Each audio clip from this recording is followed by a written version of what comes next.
Okay, good morning, everyone. I have 9:30 on the dot at the moment, so we're going to go ahead and get started with today's webinar. As you may have seen sitting on the home screen for the last few minutes here is that we are very excited to be hosting our third annual Industrial Ergonomic Conference. Now, I know not all of you on the line today are in industry or manufacturing, and that's totally fine. But if you are in industry, you may find that this is a really great conference. We have some great sessions that you get to pick and choose. 2 different sessions to come to, and this year is a new event. If you haven't been here, have you been with us in the past? We're doing a new session this year on some legislation changes that you need to know, because there are a few things that have changed that may be impacting your program and how to address that. Because on top of that, we do some great service giveaways, meals, hot coffee, tea, lunch, everything included. And the early bird deadline is May the 9th. So if you're interested in joining us for this, the cost until May the 9th is only $79.99. So it is incredibly inexpensive. It basically covers the cost for lunch and whatnot for us to host this. So if you would like to join us, please check that out on our website. And if you stay tuned to the end of the webinar, you might even get a little bonus here. So hang with us, and if you're in industry, you might find that to be a really great resource for you. So without any further ado, let's start talking about the ergonomics program. Now, many of you on the phone today have I recognize several names here, and some of you are current clients. You'll have different versions or different components of a program working together. Whether they're working well or whether it's a comprehensive program is really to be determined. But ultimately, you're not starting from scratch, likely. You have recognized that you have ergonomic hazards in your workplace. You're working to address those in some capacity, whether that's reactively or proactively. We can talk a little bit about that and maybe how you get to the proactive side if you're in the reactive world right now. But that's sort of our goal today, is how do we start evaluating that program? Now, for those of you who perhaps missed my earlier announcement, this is our first time trying this, but I have included 2 handouts with this webinar. So if you go to the right side of your screen where your little dashboard is for today's webinar, one of the options there, a little drop down, should be for handouts, and I've included 2 handouts. One is the ergonomic program checklist, which is what we've sort of been calling the gap analysis for your program, some things to look for in your program and whether you have them or not. And then the second one is actually a sample policy, which is sort of the cornerstone or the backbone of most programs. So we provided you with a sample policy that you can use in varying capacities, and both of those documents I will talk about throughout this webinar. So if you do have access to them, then grab them and you can open those up and have them on hand when you're in bigger form when you're looking at going through the webinar. But if you don't have access to that, or you can't download those right now, that's fine. I will send them out after, and you will still absolutely be able to join us for the webinar. Like if you're on your phone or something, it might be hard to grab those right now, and that's totally fine. So let's start talking about evaluating your program. The goal today, or sort of the layout of the session today, is that we're going to talk a little bit about the support you have for your program, both internally and externally, just briefly to understand sort of where you're getting that support and how that's impacting your program. We're going to spend most of our time talking about those other elements, the objectives and targets for various components, whether it is for the program itself, for the committee that you have doing it, the evaluator, whoever that may be. We'll spend our time talking about that. And we're also going to spend our time talking about hazard identification, risk evaluation, and final steps. I'm just peeking here. Oh, we've got a couple people say they were able to access those handouts. That's awesome. Perfect. So if you can't access them, I will send them out after the webinar, so don't worry that you won't get it. You won't get them. You totally will. Okay, so last thing we're going to talk about is the final step. So how to really sort of build a program from start to finish with some key components you might want to think about. Obviously, we're only online for, an hour today, maybe hopefully 50 minutes or so, and it's not possible to really cover every detail that could potentially be in a program, but we definitely want to be thinking about all the different components, and we're going to try and highlight some key ones that we think you should be addressing that maybe you've overlooked or done perhaps in maybe not the most ideal way. So let's start by talking about who backs your program externally and internally. Ergonomics has always been one of those gray areas, right? That there isn't a lot of legislation to really say that you must do ergonomics. It's pretty loose.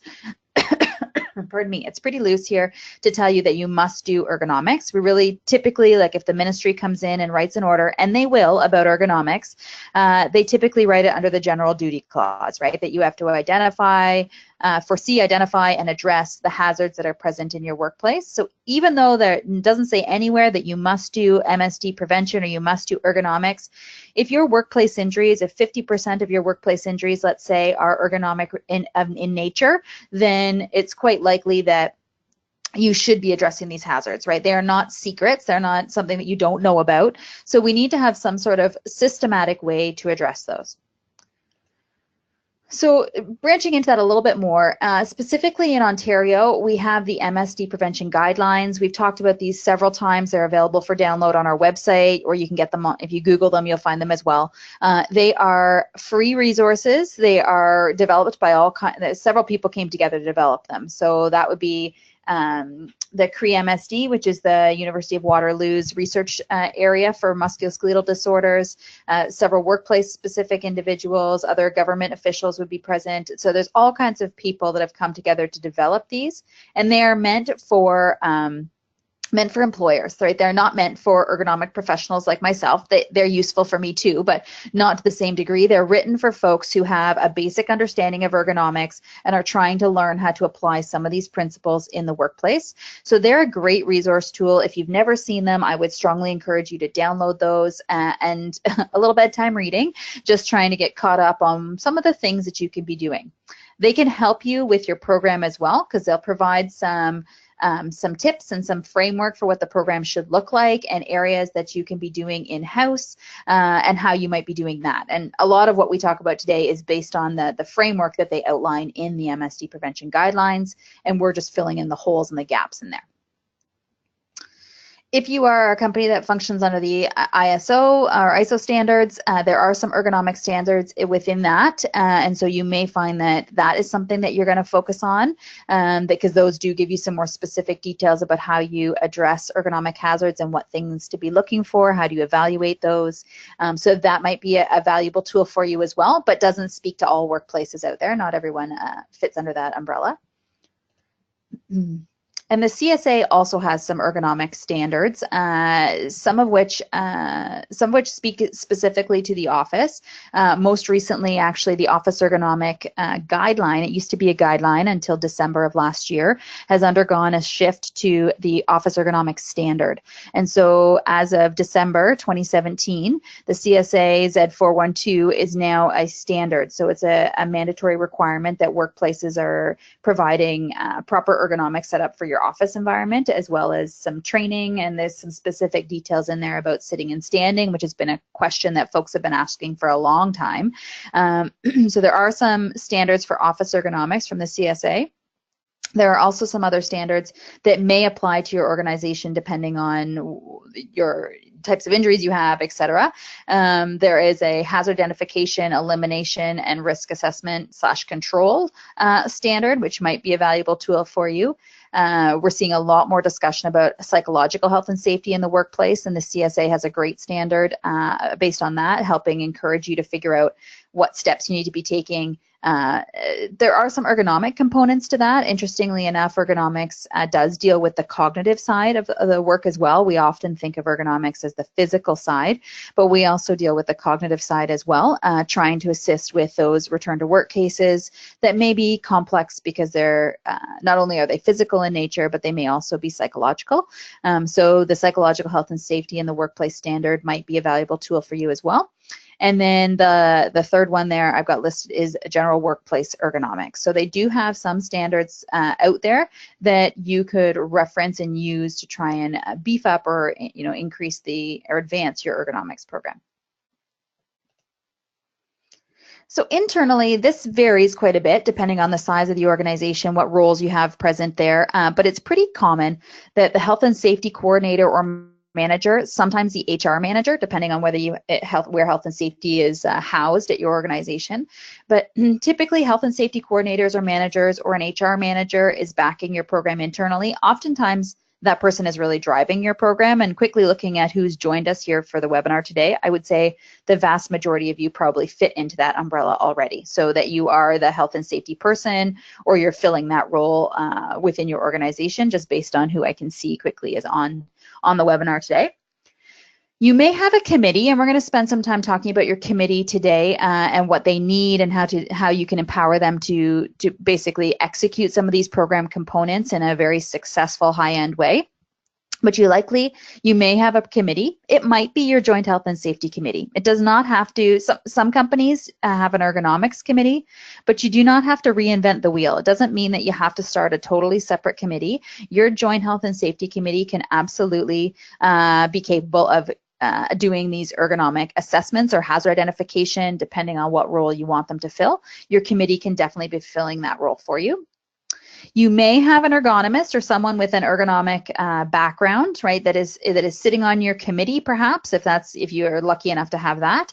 You may also have an external consultant. I see some clients on here this morning, so there are definitely some clients that we work with that use us as their ergonomic resource, and obviously also empower them to do it internally. But when it gets too complicated, they're usually looking for some help externally, or when it gets big and overwhelming and nobody has time for that, then they're looking for a consultant to come in and help out. And so we often are supporting people's programs externally.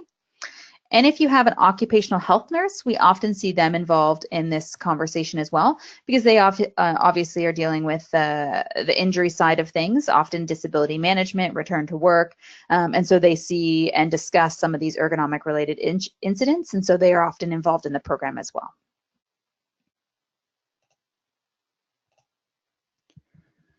And so we're looking at the guiding principles. The chart I have on the left, if you've been to one of our webinars about programs at all in the past, you've probably seen this this chart before. The chart on the left there specifically is connected to the MSD prevention guidelines. So these are the main guiding principles that they say are necessary to build a really good ergonomics program. So the step 1 there is to establish a foundation for success. Step 2, identify hazards and controls. Step 3, conduct a risk assessment. Step 4, choose and implement your controls to decrease your risk of injury. Step 5 is follow up and evaluate success. And step 6 is to communicate results and acknowledge success. And so we're going to dive into those a little bit more today, but I wanted to first sort of overlay that with the idea of a process, right? The framework is really how your program is built, how your policy is built, what it speaks to, right? You need to figure out whether you have the foundation for success. Do you have the resources that you need? Do you have support and commitment from your upper management? And then you need to start into the actual identifying hazards, conducting an assessment, implementing controls, and then finish by following up and communicating your results, right? So that sort of, there's different components to that framework, and your program is going to be built or speak to how you are going to address all those different components. For example, conduct a risk assessment does not have to be something that an ergonomist does, right? It might be something that you call me in to do, but it doesn't have to be, right? It can be something that is done in-house. If it's done well and has some objective measurements in it, you can be doing some of these components in-house to deal with some of those main sort of, I would consider them to be like the meat and potatoes of the framework, the identify hazards, conduct an assessment, and implement a control. Right, so we're going to sort of overlay that with the process here to get a better understanding of how this all fits together. So the plan, do, check, act process is really a continuous improvement process, right? You just keep going around and around and around in that circle until you ultimately achieve success, right? And then you may go around again a few times as well, trying to make sure as you go back and revisit and ensure that what you've been doing is still addressing everyone's needs. Maybe in several months down the road, you're going to go back to that plan, do, check, act, and revisit it, right? So it's just a cyclical process, goes around and around and around. But when you overlay these two together, what this really looks like is that the foundation for success is really the plan component. This is where you have objectives and targets. This is where you are going to make sure that you have the support from your upper management, maybe that they provided you with a budget, and that budget might be for training, it might be for actual assessments and it might be a budget for training, it might be a budget for actual improvements in the workplace, it might be that they have empowered you to start a committee, right? Whatever that is, right, it's going to look different for every company depending on size and level of involvement and other components. But that plan component really is connected to the establishing a foundation for success. Once you get your policy in place, once you get all those other details ready to go, then you can finally begin the next steps, which is identifying hazards, conducting the assessment, and choosing the controls, right? Until you have that foundation in place, the likelihood of success for the rest of these components is going to be less until you get that in place. So really, I've got this arrow pointing at the conducting a risk assessment, but really this fits for me in all three of the next section. The identifying the hazards, the conducting an assessment, and the choosing the controls is really the do component of the Plan, Do, Check, Act.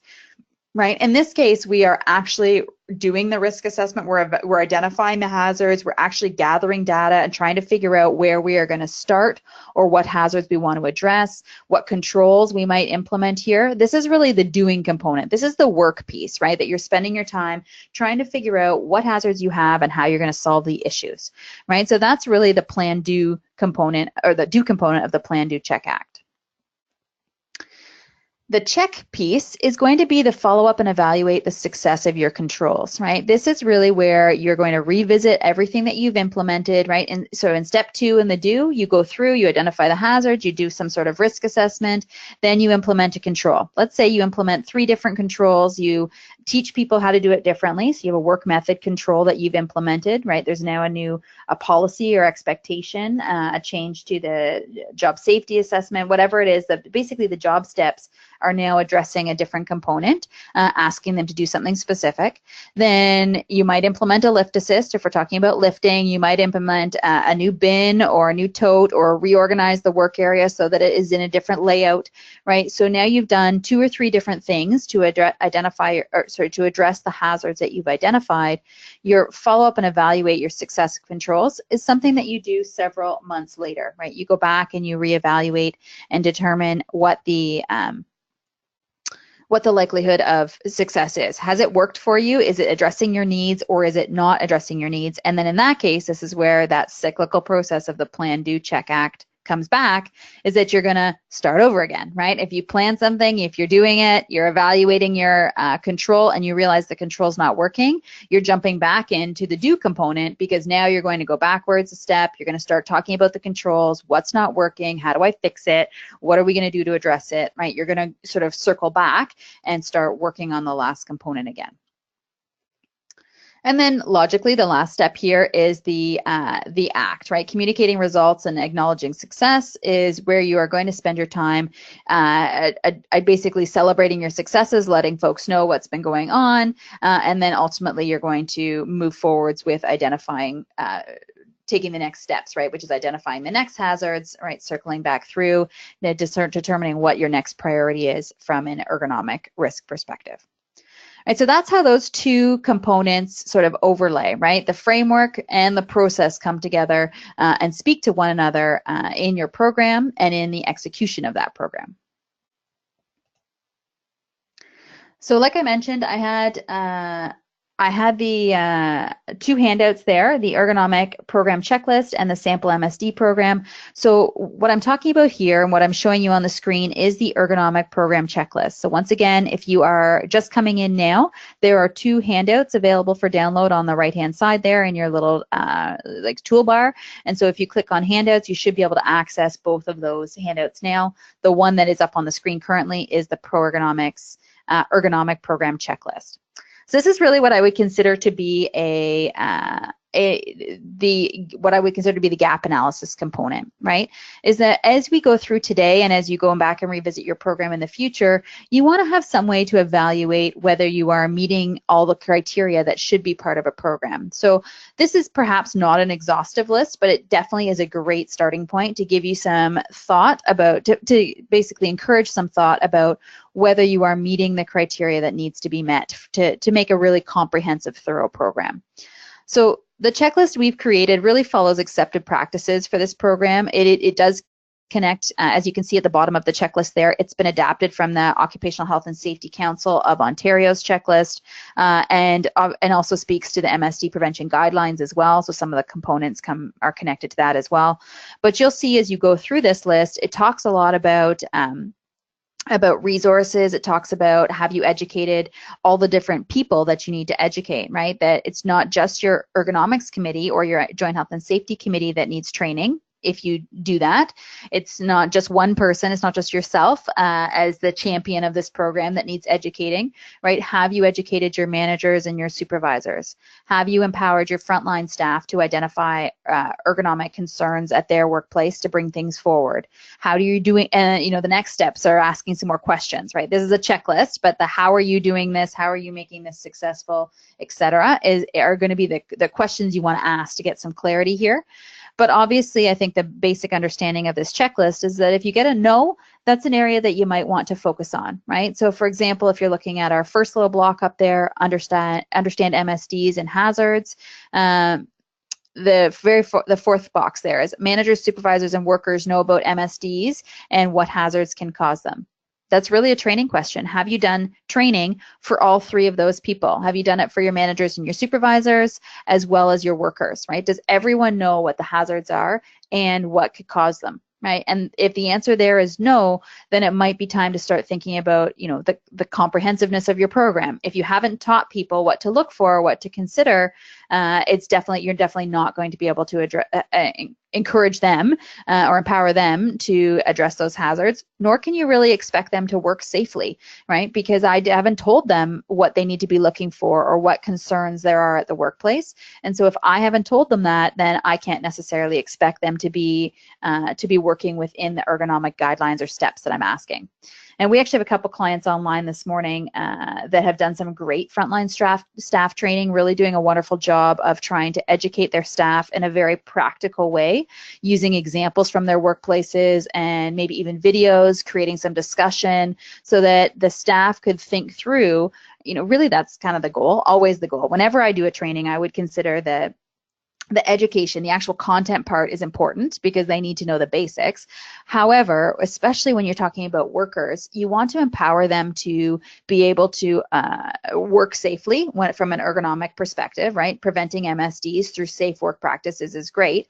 And they have probably the most control over that in some ways, right? They make poor choices sometimes and are likely to get an injury. And other times they make really great choices. But the goal here is, in any of those trainings for me, is always to make sure that when they leave, they can apply that content, right? That's a really magical word for me. If a worker, if a frontline staff person can apply the concept of ergonomics to their environment, then I consider that a win, right? That we need to make sure that they don't just sit there and go, oh yeah, I lift as part of my job. Okay, you lift, but let's talk about how you make that lift as safe as possible. You need to be able to think through that. You need to be able to problem solve through that, and just make sure that when you are lifting, you take a minute to think about it, right? And we talk about workplace with some of these companies, specifically, we've talked about organization of a workplace, right? So trying to make sure that they understand that your workstation can be organized in many different ways, right? Where you put little bins or parts, or where you put your pallet, if you're offloading parts, for example, or where you store things in the back of a truck or in a tool shed. There's a million different components here, and there should be a logic to it, right? And so let's talk about what that logic is. And now I want you to take that concept and I want you to apply it to your own work environment, right? So when we talk about some of these things, this is where you can take it that one step further. Do you train them? Yes.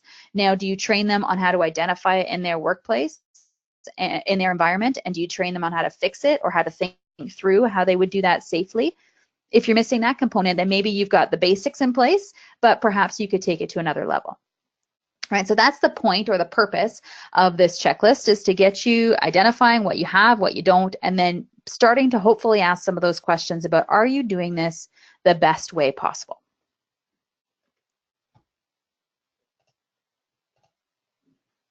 Okay, so let's talk about those objectives and targets. Really what you want to focus on at first is determining what you want your program to do. This sounds simple, but it is really not, to be honest. Every company that we work with has different goals of what they want their program to do. I mean, the basics are always there, right? You want to prevent injuries, you want to improve efficiency perhaps, like the basics are there, but you want to think about what you really want that program to do. Do you want that program to be reactive in nature? Do you want that program to just address injuries? Obviously, that's sort of step one. We want to take it further than that if we can. We want to get proactive with the work that we do. But you need to think about that. Where are you at right now? Program goals and objectives can change over time, and they should, right? If you are starting out from scratch, you may start small. You may start with the manageable piece, which is literally addressing the ergonomic hazards that are connected to injuries that you're having. That's fair, right? It's not proactive, it's not preventing those injuries, but it's just getting on top of the basics, and hopefully it's preventing another injury on the same job or task, right? So that could be what you want your program to do at the beginning. And then slowly as time goes on, you start to get better at that, right? Oh, you've been practicing, you've been doing this, you've been putting out fires for a while, and you're getting better. So maybe your next program goal is to do a more comprehensive assessment at your workplace to prioritize the top 10 jobs that you want, or top jobs or tasks that you want to focus on to do an ergonomic intervention with. Well, that's moving it into the proactive world, right? I haven't necessarily had an injury, but in this case, I'm trying to get a little more proactive and prevent one of those injuries, right? So you need to really determine what your program is, the goal of your program, right? And I also want to talk about, I think actually in a future slide here, I talk about not only do you want to determine what you want your program to do, but you also want to think about what you want all the people in your program to do, right? We've been talking a lot about that with some of our clients who've been doing some joint health and safety committee or ergonomic team training. Is what do you really expect this team to do when they are finished all this training and they go out to the workplace to do an ergonomic assessment of some kind? What do you really expect them to do, right? And the answer varies workplace to workplace, but in many cases, when we've streamlined it right down, their goal or their purpose of that team is actually quite, I'm going to describe it as basic, right? And so they have some very basic purposes when they're out on the floor doing some assessments. And so you want to tailor your goals and your objectives to those things, right? What do you expect this team to do? Great. Build your program knowing that they are only going to be out identifying hazards. They're not running a risk assessment. They're not comparing what they find to guidelines. All they are doing is identifying that hazards are present and determining maybe a priority schedule. There's other components that they might be doing, right? But you need some clarity on what those roles might be. Ideally, in the introductory stage, you want to have involvement from all levels, right? We've all been there where you are championing something and you're not getting support from your upper management, or you're not getting support from your workers, and you feel like you're just on a hamster wheel going round and round with no likelihood of success because you're not getting help from either side, right? So you want to have that involvement from all levels, and you might need to think about some different ways to do that, right?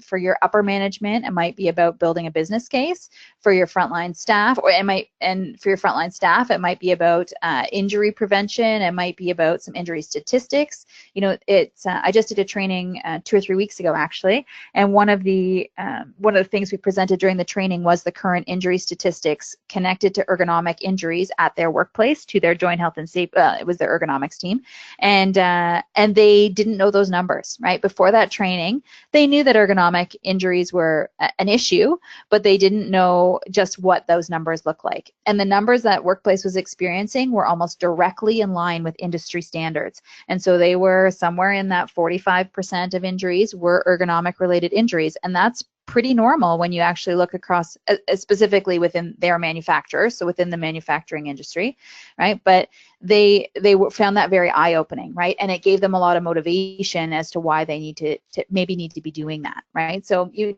need to figure out how you're going to get the involvement and get the engagement or the buy-in from all those parties in order to be able to move forwards with this. And then obviously the policy to support your goals, right? Policies are not necessarily stagnant things, right? They are sometimes, but in many cases a policy can grow and change as your program changes. So don't feel like you have to write a policy that speaks to this ideal program that you want to get to in the next 10 years, because then your program isn't really then your policy isn't really speaking to what you're actually doing. And if somebody's going to review that policy at some point and say, you say here you're running a detailed risk assessment, show me your detailed risk assessment. You haven't done one because that's way above where your program is at right now. You're not capable, you're not educated enough, you don't have the time in order to do those things. And so your policy should speak to what you're actually doing. So start manageable, your policy can grow with you, right? But write your policy based on what you're actually planning on and able to do currently, right? As you get that under your belt, work on your policy again, right? Revisit it, make some updates, make some changes so that you can work towards that ideal goal. But don't put things in there that aren't realistic or aren't actually part of your process, right? Because then your program or your policy is not speaking to each other. Okay, so talking about goals just a little bit more, I mentioned a couple of these, right? Removing hazards is obviously a proactive approach. Decreasing injuries is always reactive, right? Just every time you have an injury, you're trying to address that through an ergonomic intervention, right? Both of those are probably where most of our clients spend their time, right? Is either in the decreasing injuries, right? Reacting to an injury, or working to prioritize some jobs and remove those hazards. I would say the vast majority of our clients are probably working in those two areas. Right? Beyond that, you might look at improving efficiencies or innovation or integration or systematic approach, right? Those are going to be more advanced goals of your program and things that perhaps you can't start at, right? That we talked about, especially when you're talking about manufacturing industries, improving efficiencies can be a really great way to get buy-in from other folks, right? Get outside that health and safety bubble is what my tip is, right? And once you get outside that bubble, you start to think about or talk about how ergonomics impacts productivity. And you want to get buy-in quickly in manufacturing, tell them they can make more per day, right? That I can get you down from a cycle time of 30 seconds to 26 seconds. Doesn't sound like a whole lot, but 4 extra seconds, that adds up to a lot of extra cycles throughout the day, right? So you can make more pieces, right? Or you can get more downtime to reduce injuries or whatever. But if you can work on improving efficiency to get more productive, that's a great way to get buy-in, right? Obviously, if we're getting to an innovative state where you're actually leading your industry in ergonomic solutions or to problems or challenges you have, that's fabulous. Integration is amazing, right? Getting it past that health and safety piece, right? Ergonomics is not just health and safety. It needs to integrate into other departments. It should be part of your production area. It should be part of your health and safety. It should be part of the HR. It has branches and touches everything. And so figuring out how to integrate that program so it's not just housed in that health and safety and everybody has a role is really great. And then the systematic component is important as well. So I mentioned I want to talk a little bit more about the ergonomics team or those individuals who are going to be on that team for you. Most cases, it's pretty clear, there's been lots of research done on this, that participatory ergonomics is important, that you must involve people in the planning and controlling of their work activities, which includes the ergonomic components, right? We need to give them the knowledge and the information so that they can be part of this conversation. So that means not only do you need to train folks on what they're looking for and what they get, what the solutions might be and you also have to give them a voice, right? Whether that is, you can have a box of some kind, right? A suggestion box that people are going to submit suggestions to. You can have different meetings or opportunities for them to voice their concerns. There's all kinds of different ways to approach this. A lot of our clients take the approach of an ergonomics team of some kind, whether it's your joint health and safety committee with a new ergonomics role or a separate ergonomics team is up to you. But a lot of our clients move towards this ergonomics team, essentially with the idea that a small group of people at your workplace will get more advanced ergonomic information and that they will use that information to apply a more comprehensive look at your ergonomic hazards in your workplaces. So when you're building your team, you want to employees are going to be fabulous champions at this. Some of your managers are going to be great resources here. It's almost always advised to have a facilities or a maintenance person on this team because they look at problems very differently, right? Same with engineers, if that applies to your workplace, that they look at those jobs and those tasks and those controls that you're talking about in a very different way, right? They're the ones that are going to be implementing them, designing it potentially, building it. And so those individuals have a very different outlook, and they can be a really valuable resource to have on your team. And usually there's some sort of ergonomic professional, whether that's an in-house person who has some advanced knowledge, an external person like us coming in to help you out, certainly a health and safety person if it's housed in health and safety. There's different folks to think about, but you want to really focus on who your champions are. And you want to clearly define the roles and objectives as this team. As I mentioned earlier, we've actually really revamped this training. We've been working with about 3 clients over the last couple months since January to really spend some time talking about and thinking about our ergonomics team training. Being 100% honest, we used to train people on how to be us, right? I used to train people on how to use all the risk assessment tools that I would use, or maybe not all, but several of them. And what we have been finding is that our teams, they're not doing that, right? Ultimately, when it comes down to it, they are doing very different things. They don't have time to run complex risk assessments. In some cases, our clients are saying, well, you know, each team member has 5 dedicated hours a month to ergonomics, right? That they are, in that time, they are gathering information, they're running a risk assessment, they're gathering all their data. It takes way too long to do that. Number one, if you only have a few hours a month, and perhaps more importantly, if you only use it once a month, there's no way that you're going to be able to remember and recall all this information quickly and easily. You're going to go back to the beginning over and over again, have to reteach yourself how to use that tool. You're going to have to validate that you're using it correctly. It is not easy, right? So what we've been really working with a couple of our clients on is that question is, what is their role going to be? If your ergonomics team is only going to be identifying hazards and running what I would consider to be a basic risk assessment, that's fine, right? But clearly define that role and the goal, and then train them on that, right? Don't train them on everything, right? The point is not to give them a whole bunch of risk assessment tools they're never going to use. Train them really well on hazard identification, and then work with them on how we're going to apply that, right? What's their process going to be? When they identify the hazards, do they evaluate it? Maybe they don't really. Maybe there's not really an evaluation component in great detail. Maybe it's very basic, and they move on to the controls, right? We think these 3 things are problems at this job. Here are 6 suggestions we have to improve it. That might be what your ergonomics team is doing, and that's fine, right? It's just important that you clearly define their role and then train them appropriately, right? It's about empowering them to be successful in the role that you have defined for them. Right? So that's something that we've been really working on, and we've really revamped our training program, and we're having some fabulous success. Our clients that have been doing this lately have been really pleased with the outcome, looking at just taking a very different, simplified, very straightforward approach to ergonomic training for this team, so that they are empowered to actually start doing things, and they have the knowledge and tools that they need, and only the knowledge and tools that they need, nothing extra. It just doesn't help them. Doesn't help them make the next step. Okay, so we've talked about training. In fact, I've talked about training several times here. So just a quick overview of what we think each of your training, each of the different components, individuals at your workplace should get from a training perspective is that your managers and your supervisors need your basic MSD hazard identification. They should be identifying hazards during their walkabouts and their inspections, right? So they need to know what they're looking for, right? That is part of their program. So they should understand what they're looking for when they're out there. So if you haven't trained your managers and supervisors, some basic 1-hour MSD hazard identification would be a valuable tool for them, that they should be identifying that. And if they have a checklist that they use when they're out on the floor, then they are in the facility, wherever they are, then you want to make sure that there's a method or a way for them to identify those hazards and track them.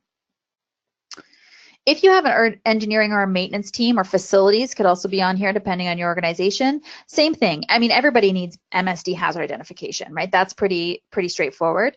Your engineering, your maintenance team might also benefit from a bit of a design training. You're not going to go super in depth with them either, but they need to understand about working heights. They need to understand about what is the ideal working height, what is your maximum, what is your minimum, why is it designed that way, what is the injury risk when you go outside of those parameters. So your engineering and maintenance team can benefit from some design discussion because they are likely going to be the ones that are installing or implementing some of this equipment or these tools or these changes that you're suggesting, right? So they need to be able to execute that in the best way, because an amazing new workstation layout is only as good as the way that it's designed and installed, and chances are good your engineering, maintenance, and facilities are part of that design process.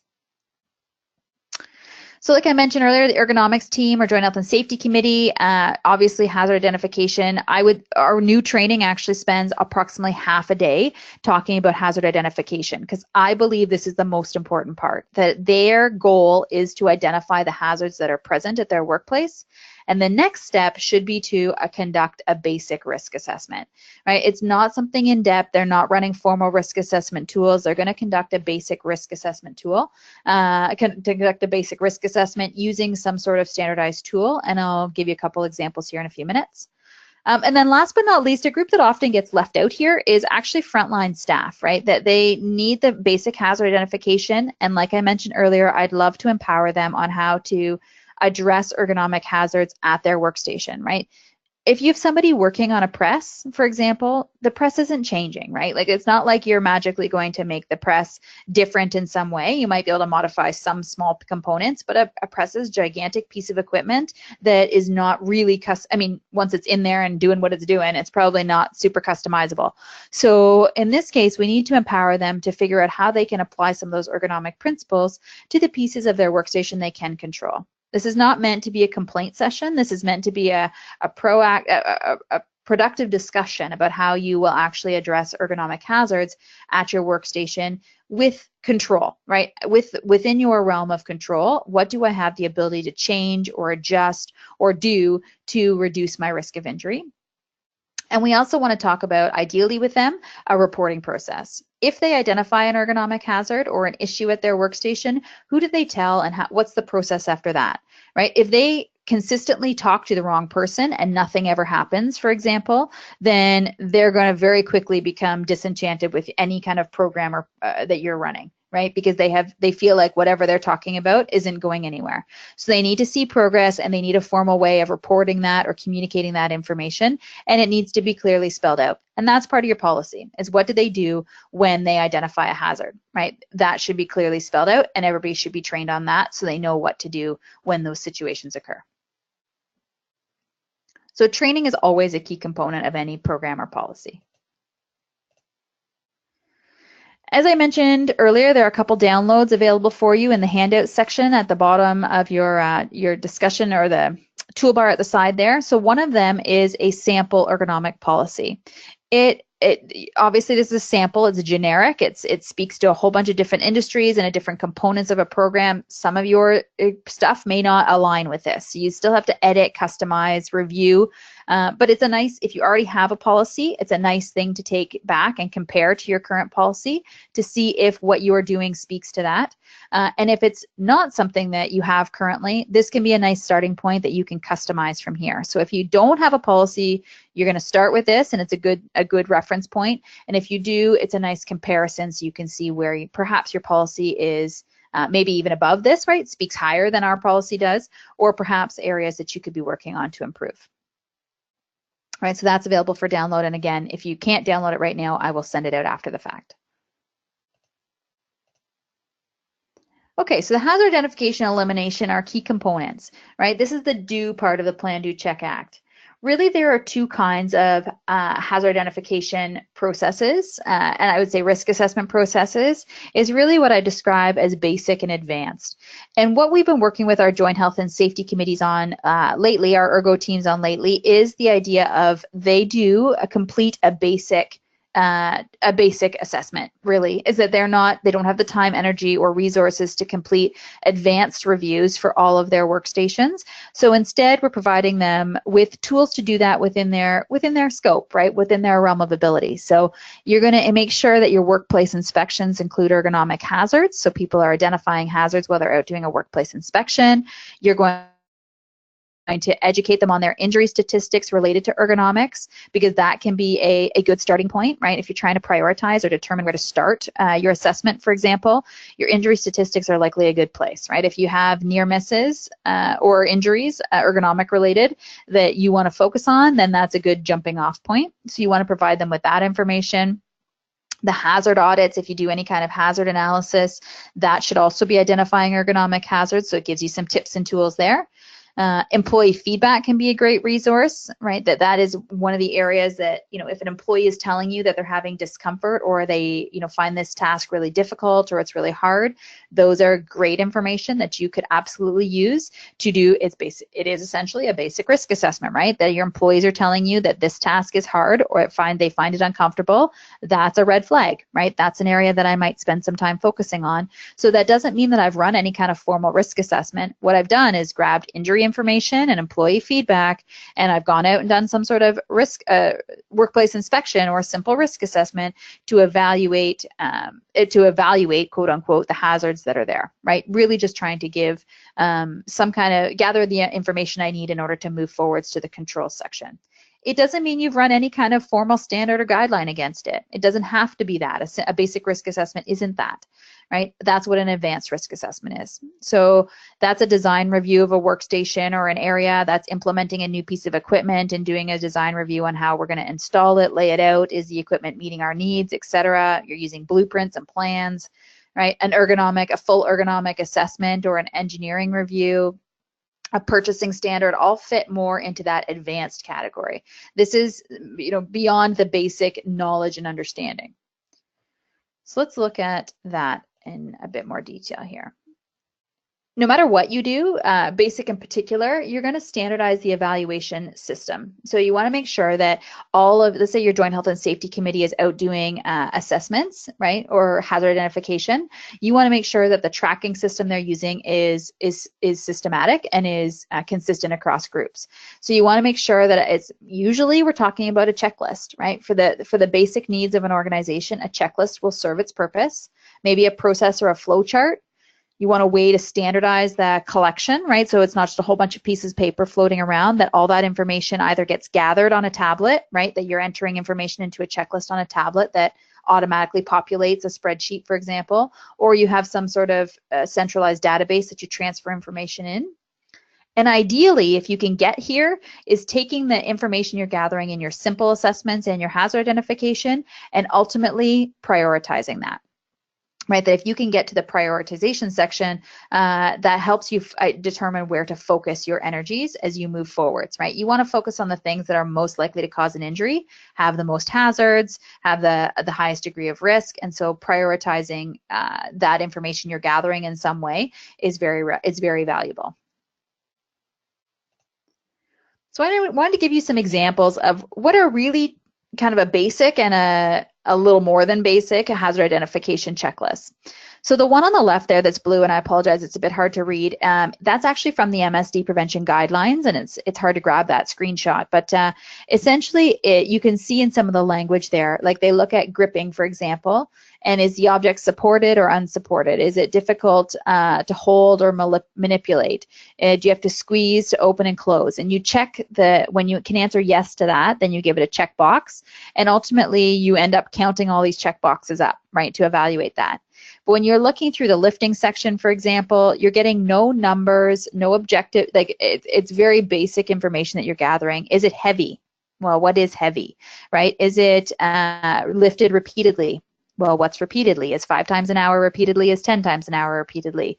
It's meant to be very general so that you could give this checklist to someone with very minimal ergonomics training, and they should be able to fill that out, right? And that's totally fine. It is a form of a basic assessment tool, basic risk assessment, trying to evaluate the hazards that are present. as part of our ergonomics training we've been doing with our joint health and safety committees and ergo teams lately is that we have just started the concept of customizing a checklist for them. In many cases, when I'm doing a training for a group like that, I have been in that site before. I understand their hazards.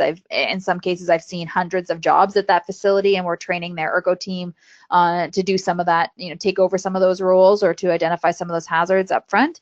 And so most recently, we've actually been able to, I would say, sort of convert some of this information and apply some objective numbers to it.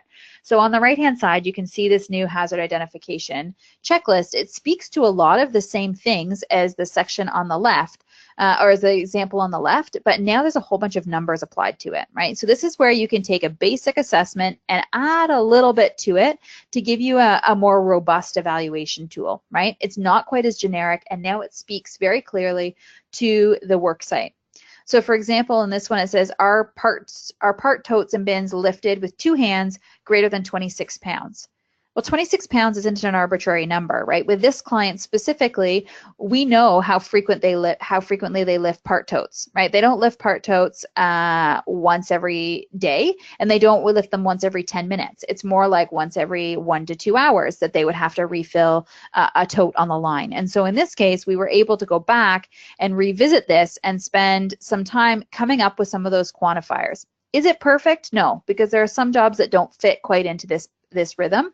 However, for the difference between the left one and the right one is a great amount of detail and gives this client a whole lot more specific about whether the hazard they're identifying is likely to cause an injury or not. These numbers are actual standards and guidelines, right? I pulled 26 pounds from the Liberty Mutual tables. We actually ran the risk assessment and said, okay, if you're lifting it once an hour or once every couple hours with 2 hands from this height to this height, because we know some of those parameters, then this is the maximum amount of weight that is appropriate to be handled. Right? So if you can take a basic checklist and move it into a little bit more detail, you'll get quite honestly, a pretty basic assessment that actually gives you a lot of really valuable information. Because anytime you're getting a check mark now, you can be pretty confident that this is exceeding the guideline and likely to cause an injury. Right? So that can be a really great resource. It's kind of a hybrid between the two. So a simple assessment is truly simple assessment is not even using a hazard assessment tool, right? It's that hazards are agreed upon in a job, and then the root cause is identified and agreed upon, and then you move forwards with making a control. In this example, you don't even have to truly evaluate your hazard in any way. It's that the committee went out, they identified this as a hazard, they identified that this is a consistent issue, they understand what the cause is, and they agree, so therefore you can move on to the control section. You don't actually have to go through any kind of formal risk assessment to meet the criteria of a program, right? So that can be valuable when you're starting out and you're still just trying to figure out how you're going to do this or how you're going to address this. Maybe the starting point is a simple risk assessment, is that your committee or your team or whoever is part of that group is able to look at this assessment, look at this job, agree on the hazards, agree on the causes, and make some recommendations, and you don't have to do any more. Right? That's the truly simplest way to do any kind of evaluation.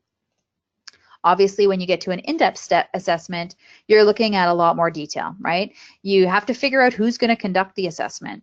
Might be someone in-house, but it might be beyond your scope, right? And in that case, then you may be hiring someone in to come and do that for you, or you may be doing some in-depth training with one person on your staff, for example, who will then be capable of doing that in the future. Right? But now you're comparing information you're gathering to standards and guidelines, and it gets a lot more detailed and a lot more complex, right? So this is not your Joint Health and Safety Committee doing this assessment anymore.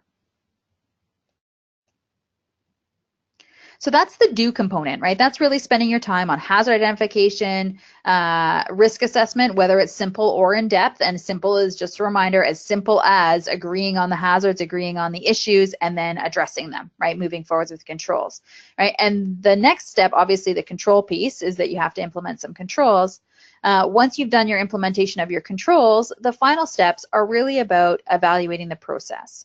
Right, so you want to evaluate the process that your policy or your program spells out. Did it work for you? Did it not work for you? Where were some of the stumbling blocks? Did you have challenges with a connection with an engineering team? Did you have challenges getting the resources or the funding? Did you have challenges gathering the data? Did the process take too long, right? Those are the kinds of questions you want to ask to be able to determine whether the process is working for you or it's not.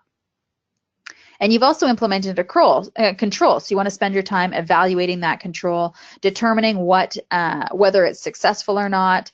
But obviously, it's not something that you implement a control and you start your evaluation of that control immediately. It takes a little bit of time for people to learn how to use the new piece of equipment, to get used to the new piece of equipment, to get through that sort of familiarization stage where you are, unsure, uncomfortable, don't like it just because it's new, right? So it needs to become a bit of a habit, and they need to iron out any of the little bugs. Like, it takes a bit of time to get the control working smoothly sometimes. Right? So once you get past that sort of initial stage, now you're going to actually go back, you're going to watch your employees using the control, you'll redo your hazard identification to figure out if it actually reduced your injury risk. That would be the goal, right? Are there less hazards now than there were before? Or the hazards that were present before, are they better? Like, if it was a lifting hazard, are you lifting less weight? Or are you moving it through a better range? So instead of lifting it from your feet to your shoulders, now you're lifting it from your knees to your chest. Right? You've improved or reduced the hazard there, right? And you want to ask for employee feedback. They're your greatest resources. They're your experts. You need their feedback so that you can make, ultimately, if they have a problem with it, they're not using it, right? Or they're not using it well. And so you want to make sure you're gathering that feedback.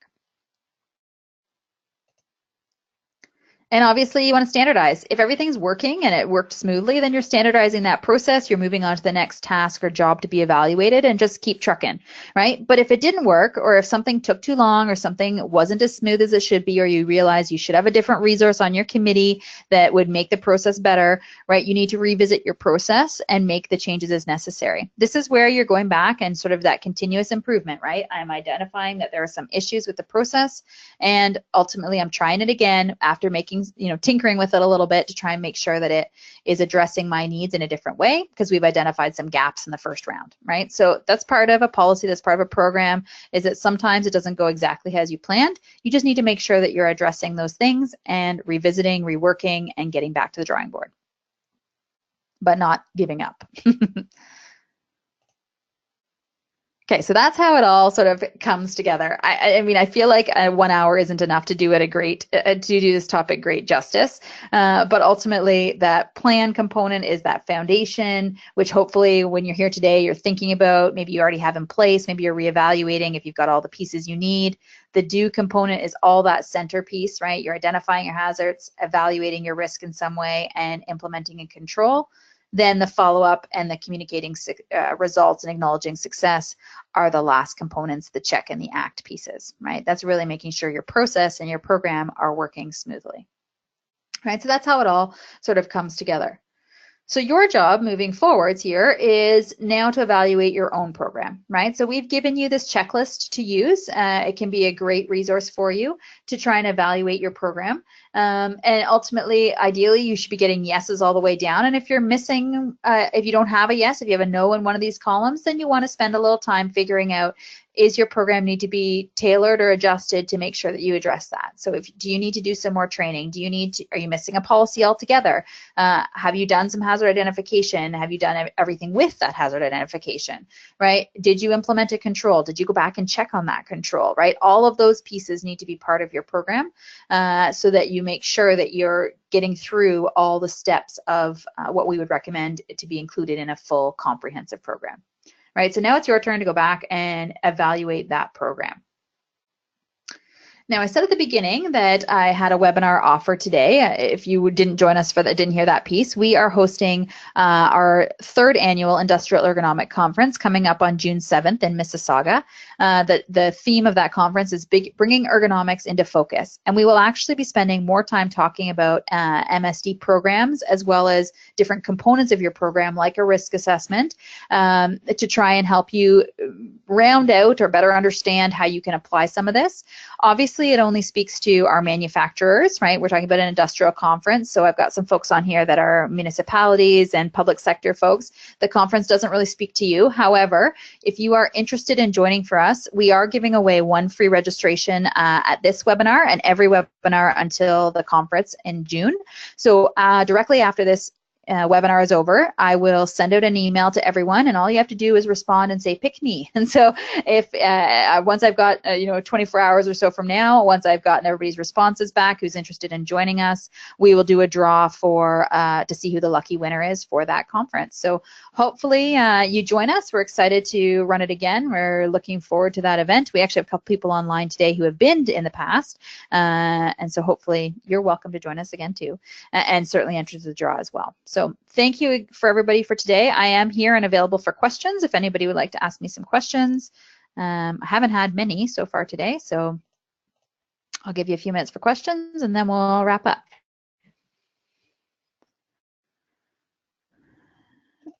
Oh, will I be sending out a copy of the presentation? Good question. I didn't mention that at the beginning. We don't typically send out a copy of the presentations any longer because we find they're missing some context without the wording, but we do record all our webinars. I have been recording this today, so I will share the recording link, which will have obviously the slides in it as well as the language to go along with it, the wording, so you can review that at any point.